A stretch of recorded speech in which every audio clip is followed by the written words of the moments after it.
Good morning. It's 9 a.m. Time to call to order the August 28, 2025 meeting of the Oklahoma City Airport Trust.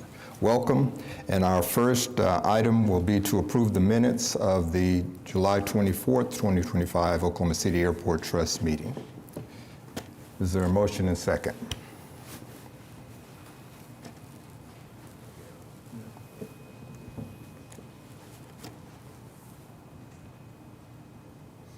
Let's see.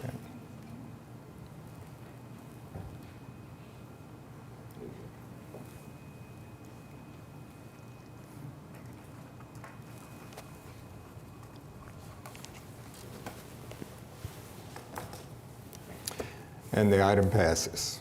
Next up, we have the director's report. Good morning, Mr. Chairman. Two things. I have one item first, and then we have a presentation.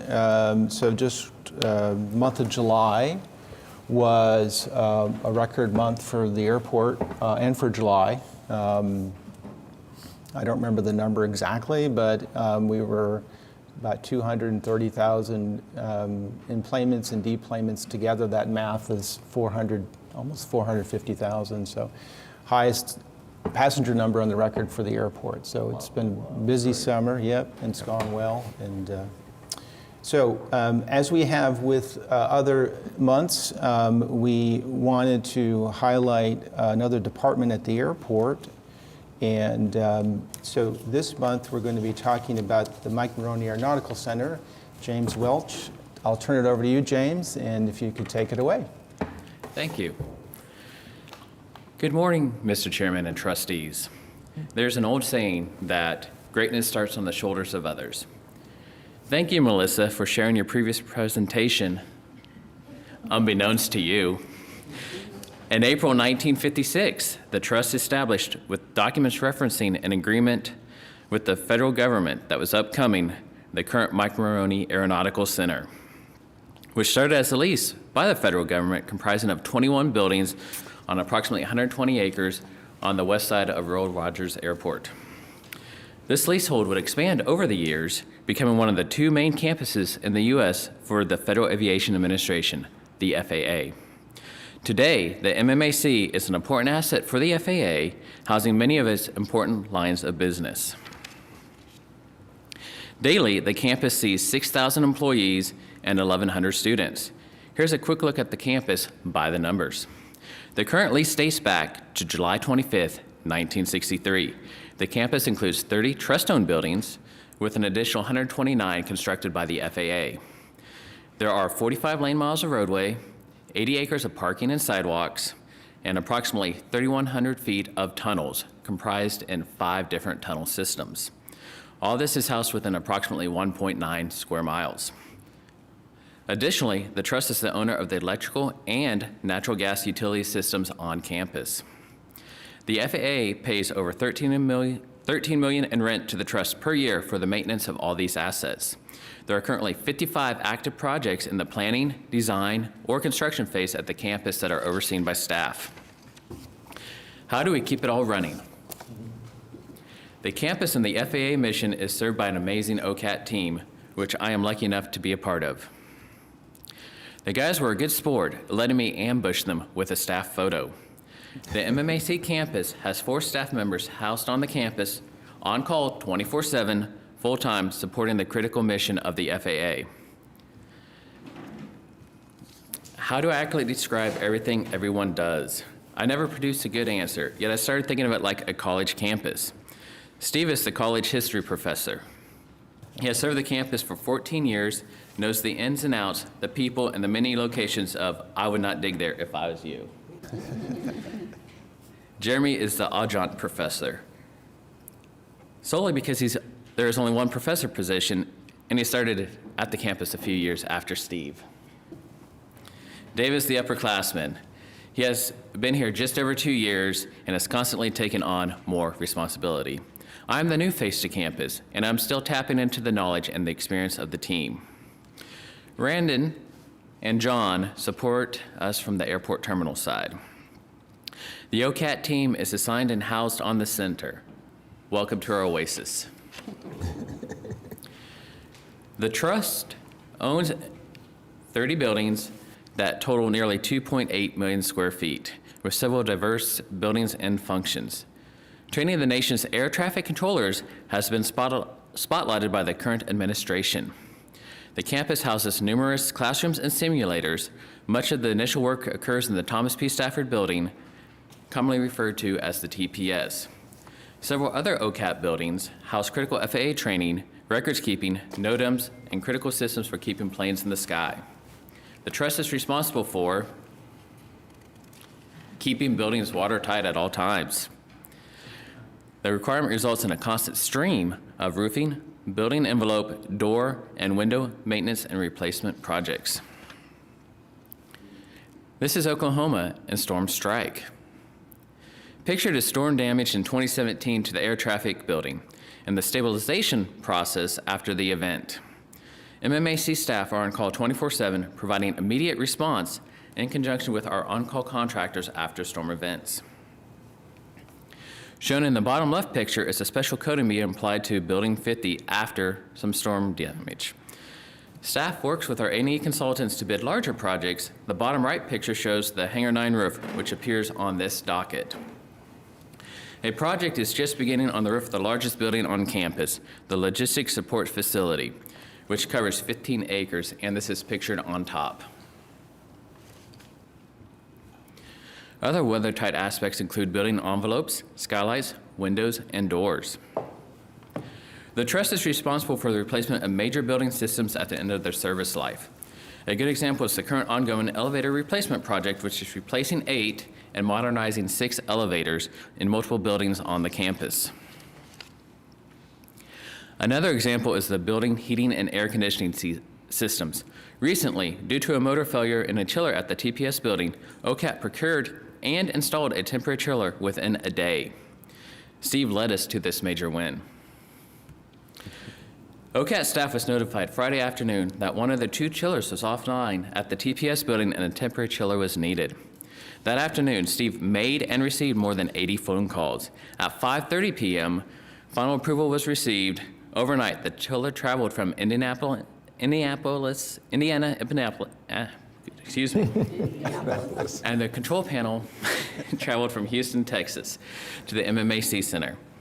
Steve then spent his Saturday coordinating and getting the temporary chiller online by 6 p.m.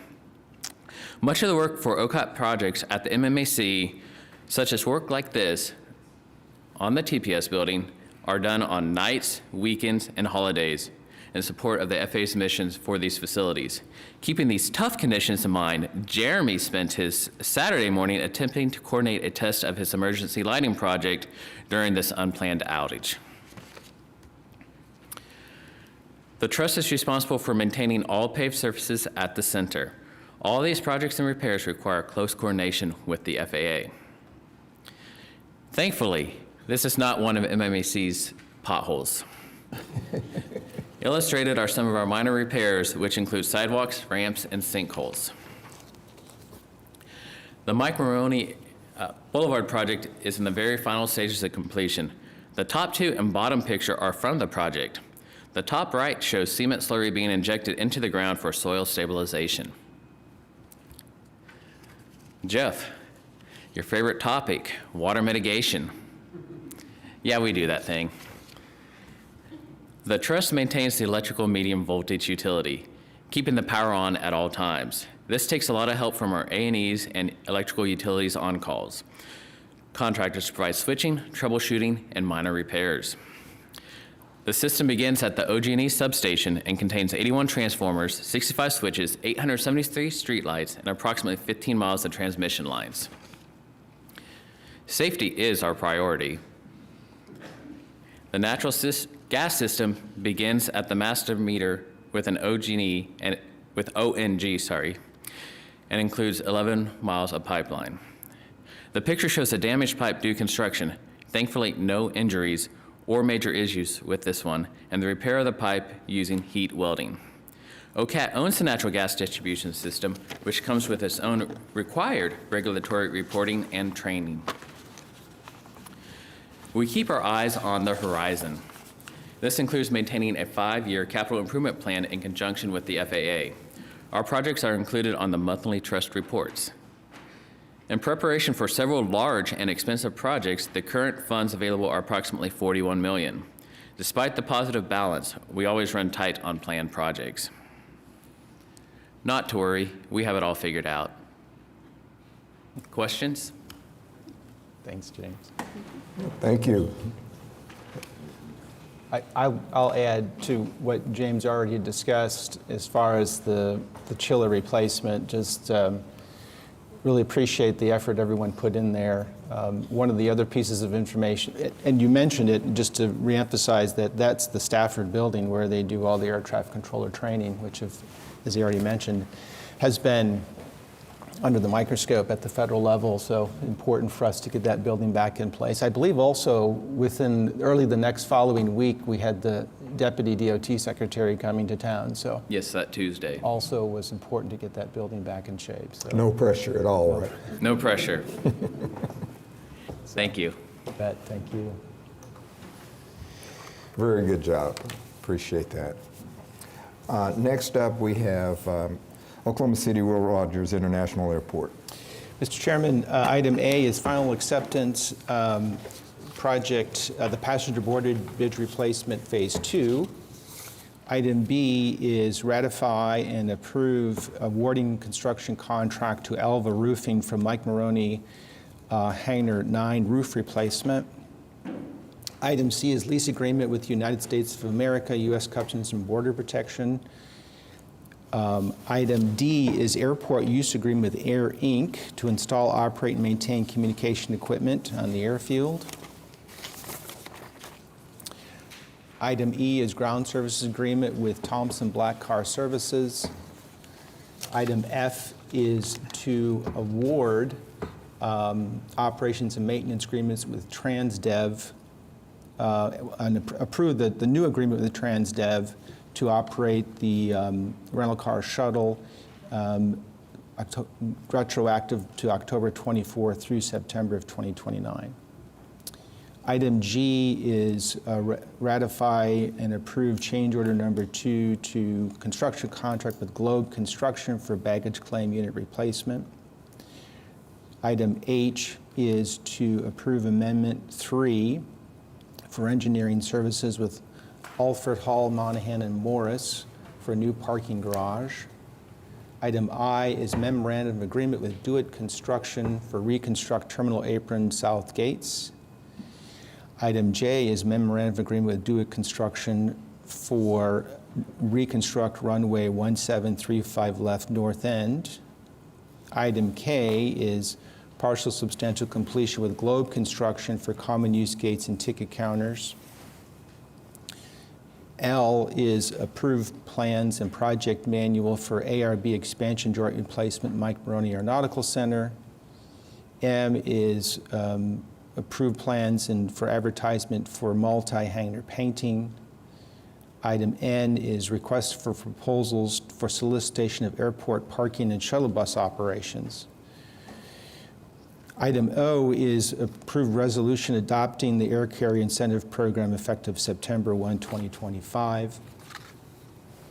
Item P is resolution adopting State of Oklahoma contract authorizing the purchase of 4 ADA transit buses.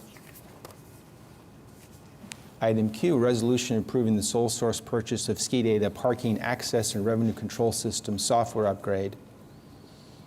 Item R is resolution authorizing change order for standard testing and engineering, Hangar 4 construction management. Item S is resolution ratifying Director of Airports and approving the rental and purchase to install a temporary chiller with Jackson Mechanical Services for the Thomas P. Stafford building. T is receive terminal area master plan executive summary report. Okay. You've heard the request for approval. Are there any questions?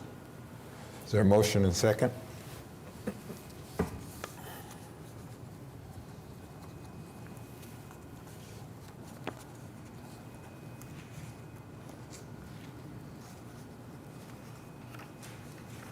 And the item passes. Next up, we have Wiley Post Airport. Mr. Chairman, we'd like to take item E first. And I had some comments to make about that item. I think we also have some speakers in that regard. And then we would follow up with the rest of the section for Wiley Post. Okay. So item E is lease and operations agreement with PWA FBO LLC to lease certain premises for the purpose of operating fixed base operations and specialized aviation services operations. So we wanted to take this item separately because we've had some questions about the process that we used and the recommendation that we're making. So I can provide a little bit of background on some of those things, and then I know we have some people who want to make some comment on it too. So first of all, this is for, we have a tenant at Wiley Post Airport who is on a month-to-month lease, and they notified us that they're going to be leaving their lease here now at the end of September. They originally mentioned the end of October, but that's kind of our timing. We don't generally deal with these issues. Normally what you see on the agenda is an assignment of a lease. So normally a tenant has some lease term left and they decide for whatever reason to leave the leasehold. They'll find someone else to assign it to. It comes to this body and we approve that. In this case, it's a month-to-month lease, so there isn't anything to assign. So that's where we obviously had to undertake the process of finding another tenant for this particular leasehold. Metrea is one of 3 fuel providers at Wiley Post, which are known as fixed base operators. And as I mentioned, they gave us notice that they were leaving in a couple months. Our goal at the airport was to maintain 3 fuel providers. That was one of our goals there. We felt that's important for competition at the airport. Another one of our goals was to try to have a smooth transition. Because of the window that we were dealing with, we wanted to try to have some continuity of operations, find somebody who could step in and take over the operation and continue the services and provide the fuel. So that's some of our approach to this particular effort. Some questions that have been raised. We didn't use a formal request for proposal for this particular lease, and there were a couple of things that we had in mind there. One of them is that, first of all, either the trust or the city or the FAA doesn't require an RFP for something like this. Timing was a concern. Our experience has been that an RFP process takes us 6 to 9 months to go through and make a selection. We were concerned we'd have a situation with a tenant that left with empty hangars and a lack of services, so we wanted to try to compress that. The other thing that we usually use an RFP for is it's more of a business proposal. In this case, the new tenant would just be assuming the rates that Metrea was already paying for building and ground rental. And so there really wasn't a proposal and we weren't asking for any improvements either. So it was really just kind of a qualifications, who is best suited to take over the particular leasehold. So for those reasons, we pursued just we have a formal lease application form we use for all of our leases. We just use that particular approach because we felt it fit the timing better and what we were trying to accomplish also didn't need an RFP. The other issue too is we were just offering a 5-year lease, which is a relatively short-term lease.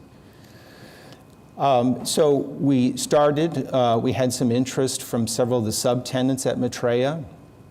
Subtenants are tenants who sublease space from the major tenant.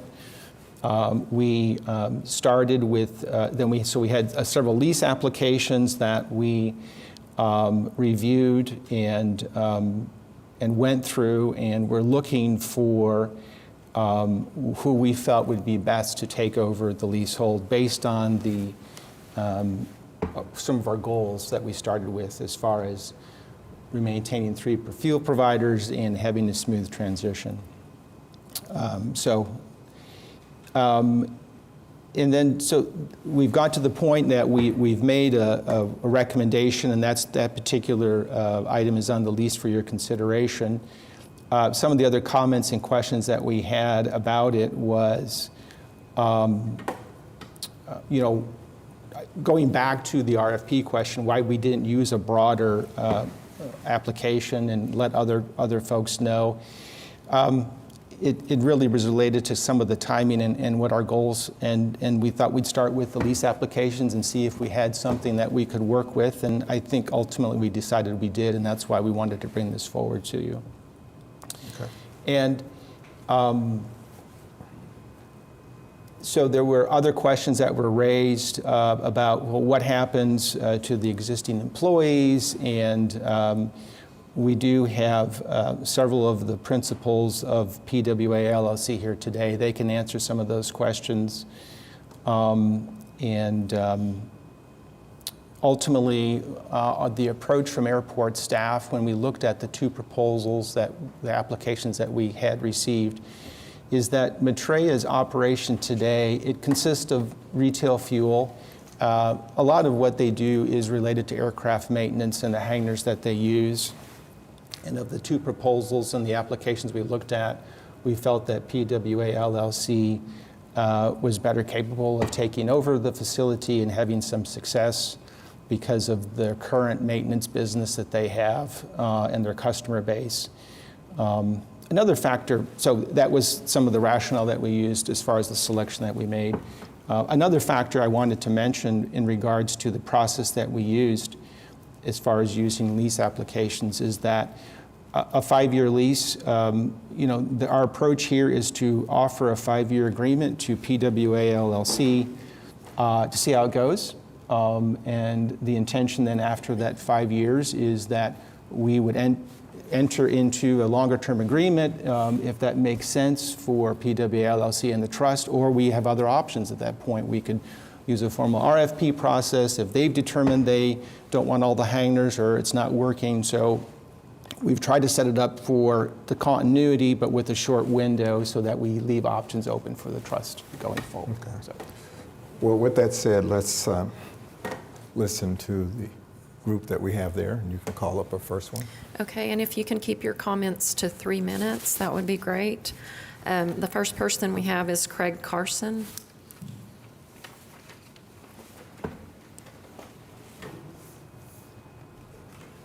Mr. Chairman, Director, Trustees, thank you for allowing me some time to speak this morning.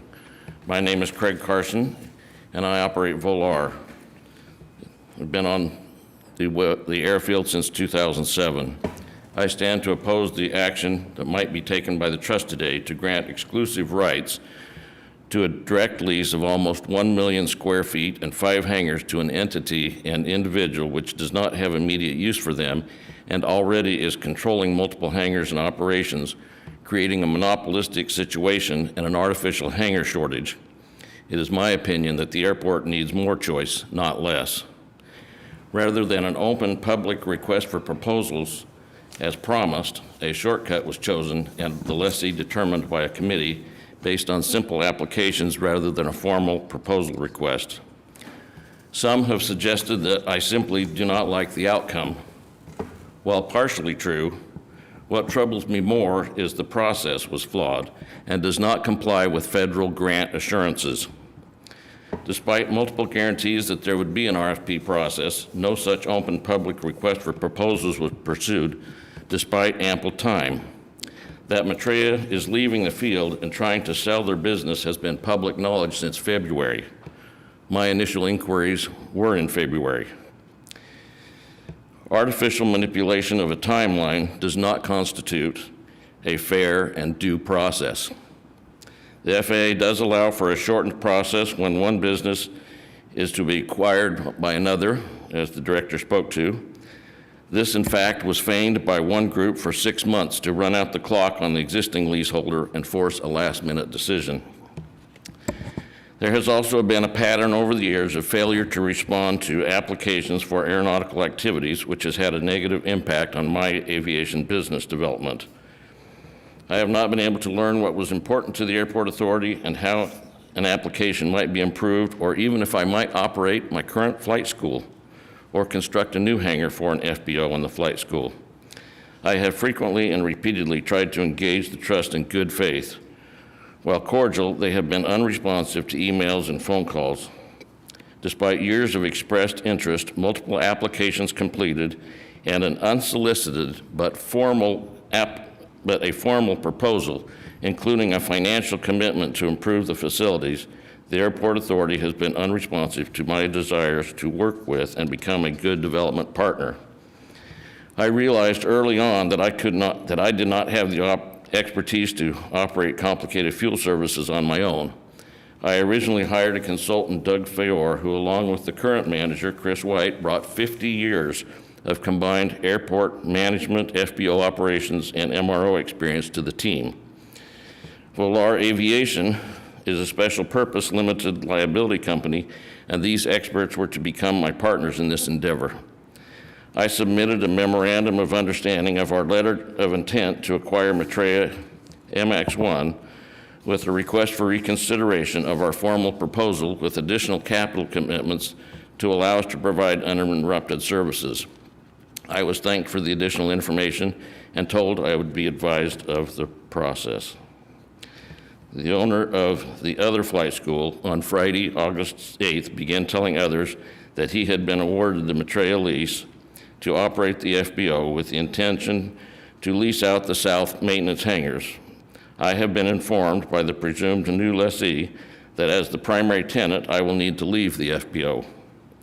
I was offered space in one of the south maintenance hangars, but would need to be self-sufficient without line or fuel service. I do not know what that means. Prior to his announcement of the Metrea lease, our last communication was through legal action from his attorney. After years of negative business interactions and the current situation, I hope you can see why I am uncomfortable entering into any kind of business lease agreement with the parties. Now I am faced with having to find a new home and possibly a new airfield for my fledgling flight school and future aviation activities. Thank you for your time and inclusion in the record. Thank you. Okay, and if everyone can state your name and address for the record.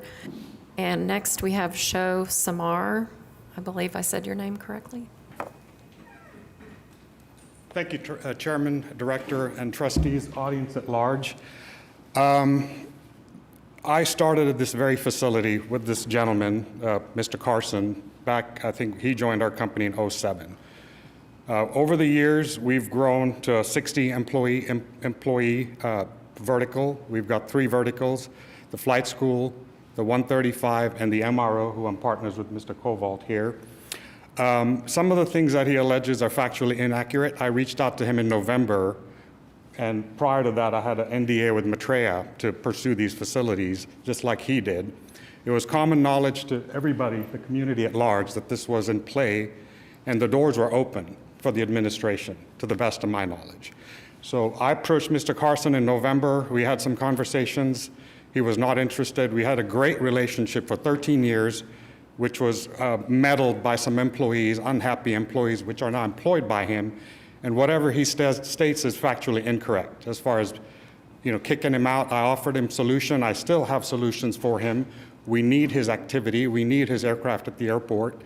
That is, we're better collaborating and growing the community than the approach that, what he's describing, which is inaccurate. So I think this was a fair process, in my opinion. I don't think we were given any preferential treatment. The doors were open. Anybody could have walked in and made that application. We were in suspense, and at some point, WAR advised that they're going to move forward with this. So I leave it at that. Don't have much to add here. I think we went in with clean hands, clean hearts. We intend to do a lot more for the community. And our track record, which is 21 years, we continue to do more. We've got an RFP for a large contract with King Aerospace that we've bid, bringing in more jobs. We've already hired some of the MRO employees. We're keeping all the employees at the FBO. That's all I have to say. So plain and simple. Thank you. Next, we have Justin Kovalt. Justin Kovalt, and I'm at 9513 Foxmore, Oklahoma City. Just to elaborate on what Sho had brought up, the piece I can add is the co-owner of the MRO. It was alleged that we don't have use for the hangars. That is absolutely false. We have multiple governmental contracts that we're working on bringing multiple jobs to the airport, high-paying AP jobs, support role, up to 25 mechanics, possibly more. So that's really all I had to add to what Mr. Show said, and I'll yield my time. Gary Bass.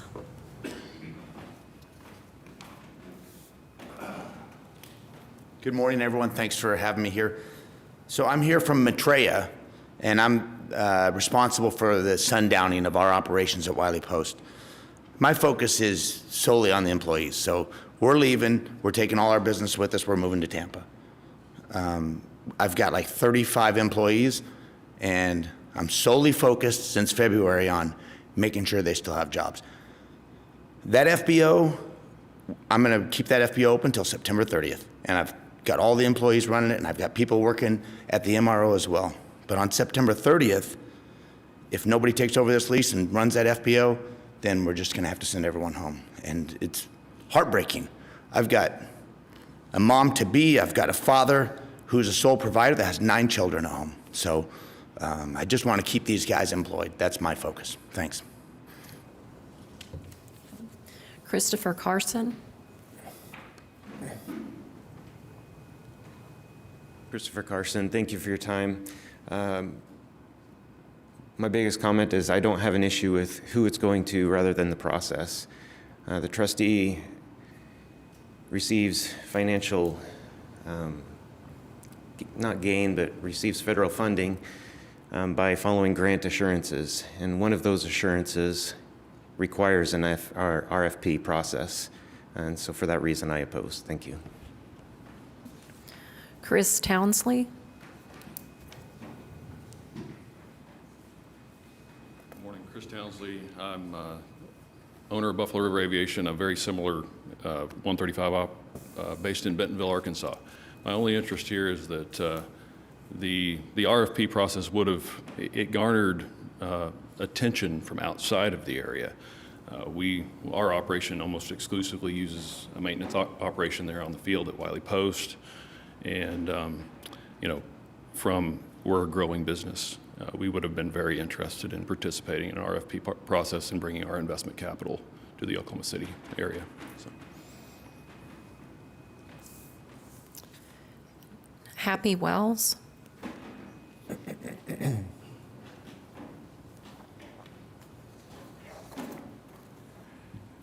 Mr. Director, trustees, I'm Happy Wells with JetSet. My son and I own the business. It's been a great opportunity for us to be at Wiley Post and have this business. My concern is with the process. In February, we sent the director an email based on rumors that this facility may become available. We received an email back that we would be kept up to date as to the transition, if any, and we would be given an opportunity to present our plans for that particular space. We never heard anything back other than an email saying that we would be kept up to date and informed. That didn't happen. About a week and a half ago, I see that this gonna be up for a vote to transfer the lease to a new tenant without any input from anybody else. I know personally that there's several other businesses on the field that would have an interest in it and seem to be locked out or excluded. So my main concern is with the process.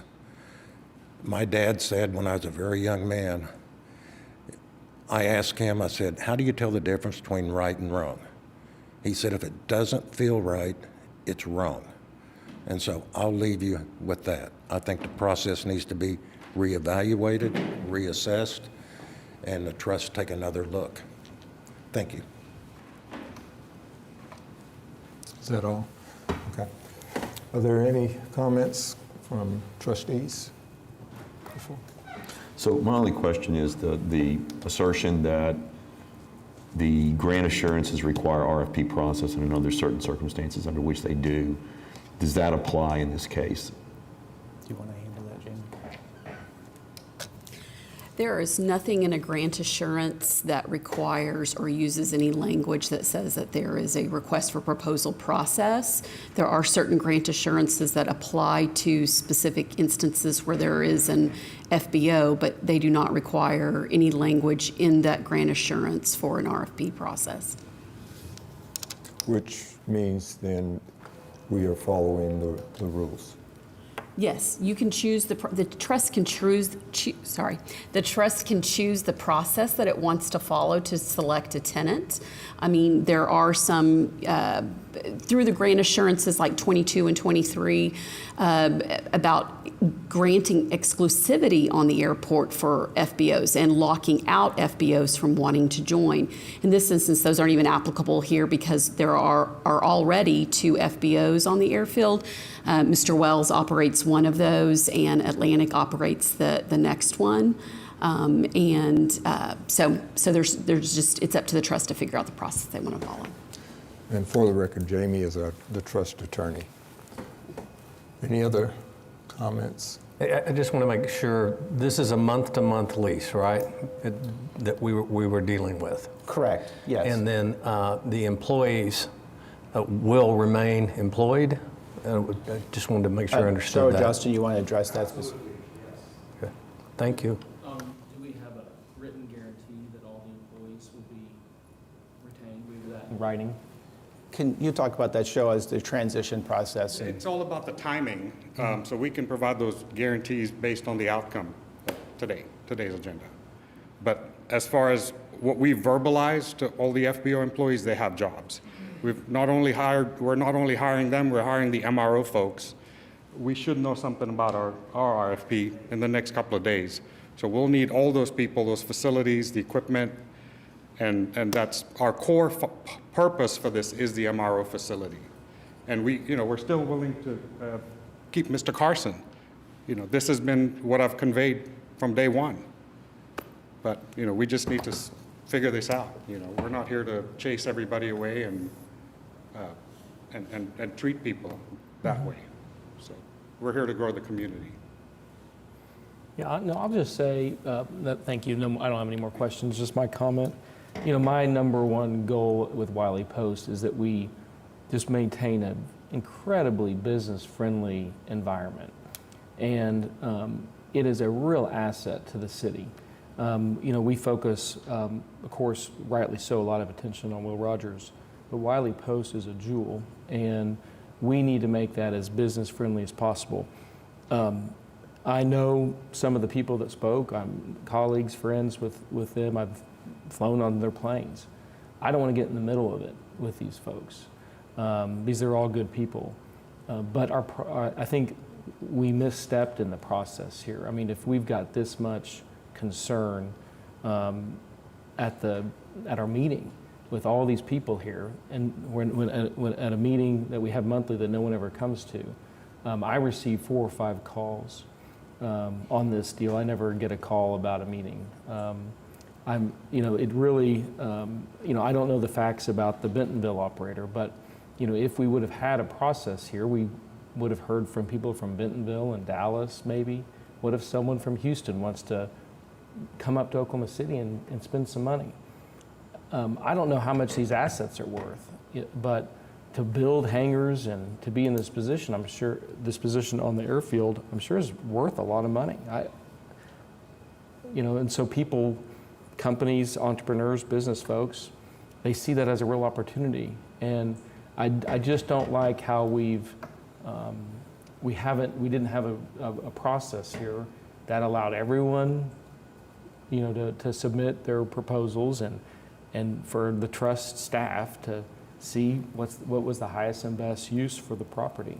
So that's just my concern. I don't want to get in the middle of the facts or the good people here or at Wiley Post. I just think we need to really consider the process we undertook here.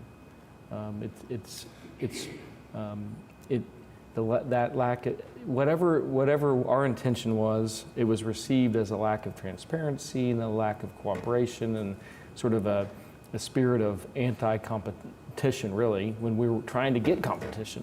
What we want is these employees hired. What we want is FBOs moving here from Bentonville and Dallas and Houston, planting their flag at Wiley Post to have more competition, more planes, more hangars, more investment in Oklahoma City.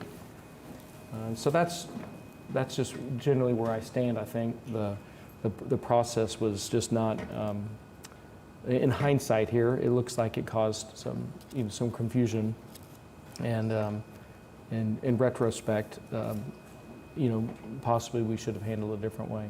Okay. Appreciate the comments. Any other comments? We have an item to vote on, and we can vote accordingly if need be. If we want to vote this one separate, then Yeah, up or I'm down. going to vote no. Then given that, let's have a motion and second.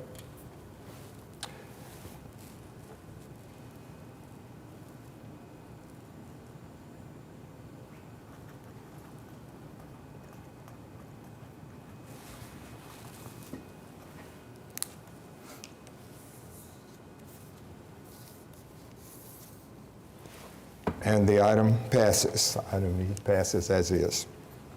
All right. Next up, we have items A, B, C, and D. Correct, yes, that's right. We Wiley Post. haven't taken the other items yet. Item A is construction agreement and lease agreement with November 962H LLC to lease for construction operation of a corporate hangar. Item B is ratify and approve requests for proposals for real estate broker and award broker service agreement with NAI Red, Inc. Item C is Amendment 5, construction contract with TJ Campbell Construction for drainage improvements.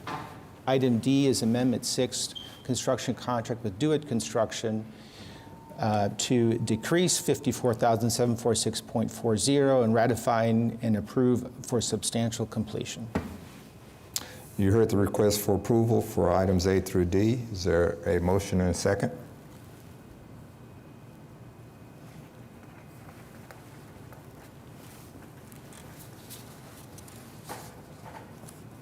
And the item passes. Next up, we have general. Item A is an audit contract with Allen Gibbs and Hollook for the performance of our annual audit. Item B is Amendment 1 to the annual maintenance contract with Diversified Construction for maintenance services repairs. Item C is Amendment 1, professional services contract with the Enricon for multi-year environmental compliance services contract. Item D is an agreement with Freeze and Nichols for a multi-year environmental compliance services contract. Item E is Amendment 2 for professional service agreement for security guard service with Tricor Security. Item F is resolution authorizing the purchase of janitorial supplies from Brady Industries. Item G is resolution ratifying the Director of Airports' approval of a financial reporting software subscription. Okay. Here at the request for approval, is there any questions? Is there a motion and a second?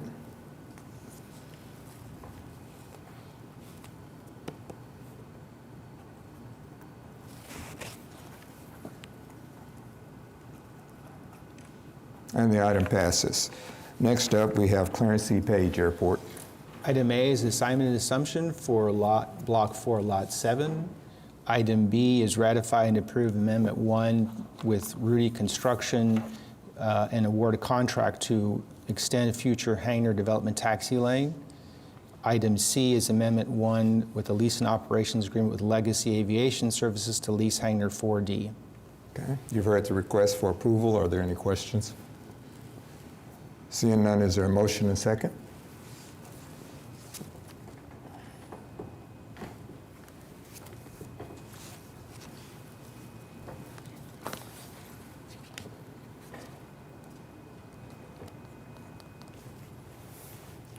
And the item passes. Okay. Next up, we have easements. Item A is an easement for 12,900 South Rockwell Avenue. Item B is an easement for 5921 Mobility Drive. And item C is a utility easement for fiber lines along Air Cargo Road. Okay. You heard the request for approval. Is there any comments? Is there a motion and a second?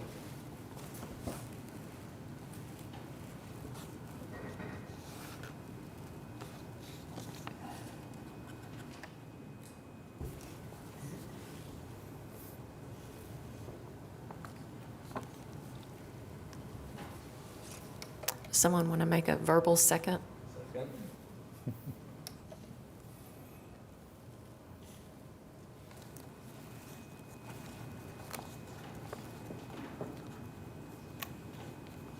And the item passes. Next up, we have resolutions. A resolution ratifying the prior approval of certain requisition payments and a resolution approving requisition payments. Is there a motion and second?